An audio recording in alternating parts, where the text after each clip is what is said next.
Hi my dear friends, I'm Dr. Vora, a consultant physician and cellular nutritionist, and today we'll talk about something very interesting again, which is linked to our immune system.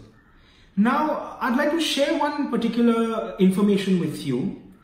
A couple of days ago, I read in the Mumbai Mirror newspaper about all our hospitals, the private hospitals and even the government hospitals being overflooded with certain viral infections like the influenza B virus.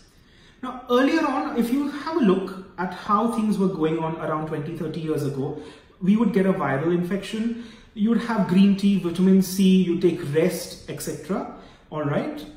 You might have never required antibiotics for it, and in a couple of days it would have gone away. But now, the wards are filled with these infections and doctors are having an inexplainable situation as to why the temperatures are rising up to 104 degrees. There's a low platelet count associated with it. There's a high mortality rate associated with it, etc. So what is happening to our immune system over the period of ages that we are getting these sort of viral infections, all right? Now, one of the most important factors here is your gut immunity or the intestinal immunity or the GI system which is involved here. Now, our gastrointestinal system is a very complex mechanism which is set up by God, and it is in fact known as the second brain, all right? There are certain good bacteria or the good flora and fauna of our intestines which give us an innate immune response, and when that gets depleted or diminished, you could say the bad bacteria which have come in, they make their house inside, and this is how it can result in a disharmony or a disharmonious situation within the intestinal system, whereby our immune response to these infections or other issues or other diseases is on a decline. All right, I feel this is a very interesting thing because people are not looking into it as much as it should be. Now, what is it that gives us what is it that displaces the bad bacteria or the good bacteria, etc.? Commonly, what I've seen is if you just go out and have a sandwich, or if you go out and have some golgappa on the street, or something which might not be cooked as per the standards which your system require, all right, a couple of bad bacteria can enter our intestinal system and can remove the good ones. They stay there, they flourish, which can give rise to the following. Because the good flora enhances our immune system, so the immune system starts coming down, we can also result in a lot of skin infections. You got a lot of helminthic infections, means parasitic infections or worms. If you frequently eat outside, it can be inevitable because you're traveling or you're hungry, etc. See, it happens with everyone. It can also result in autoimmune diseases. Autoimmune diseases means that your own immune system is fighting against itself. For example, there are certain thyroid issues, type 1 diabetics. We commonly see these links between the good bacteria and autoimmune diseases like type 1 diabetics, the childhood diabetics. You've got psoriasis. Psoriasis is on the rise. It's becoming so common. It's a skin condition where your skin gets really itchy. So these are the things which are, there's a link between the gut immune system and these diseases. So I'm going to give you a brief about what are prebiotics and what are probiotics and how can we take them to keep optimal gut functioning.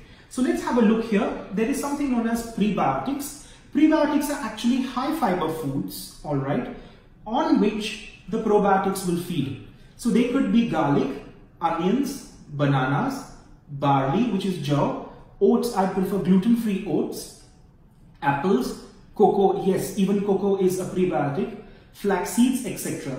So what do the prebiotics do? These are high fiber foods, okay, so they are rich in fiber. They increase the friendly bacteria in our GI system or in the colon. This in turn improves digestive, metabolic and immune functioning. All right. So on the other hand, let's have a look as to what are probiotics. So probiotics, the family is Lactobacillus, Bifidobacteria, Saccharomyces B, etc. And commonly these occur in yogurt, Greek yogurt, some cheeses and even pickles. Yes, now it's shocking. You might say that pickles, how can pickles be a probiotic? But yes, over centuries, even in Japan, China, traditional sections in India, going on since years, always would serve a very small helping of pickle.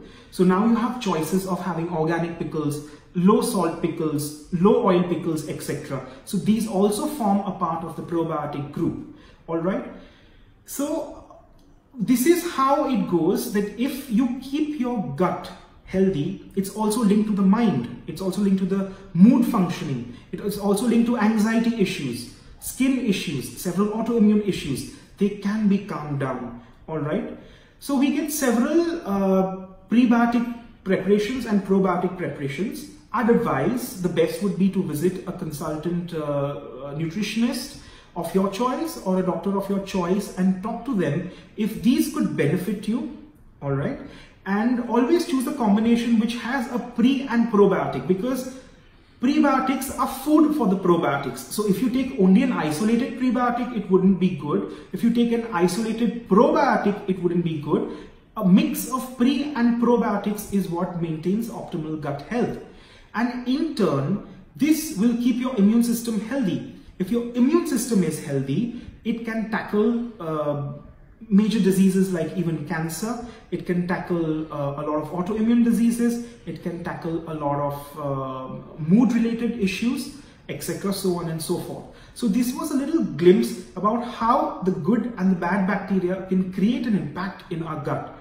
So I'd appreciate if you have understood, and if you liked the video, please give a thumbs up. Please like, share, subscribe to my channel, and please forward it to those you feel might be necessary and those who need this particular information. So this is Dr. Vora signing off for the day. I will again see you next week with another topic.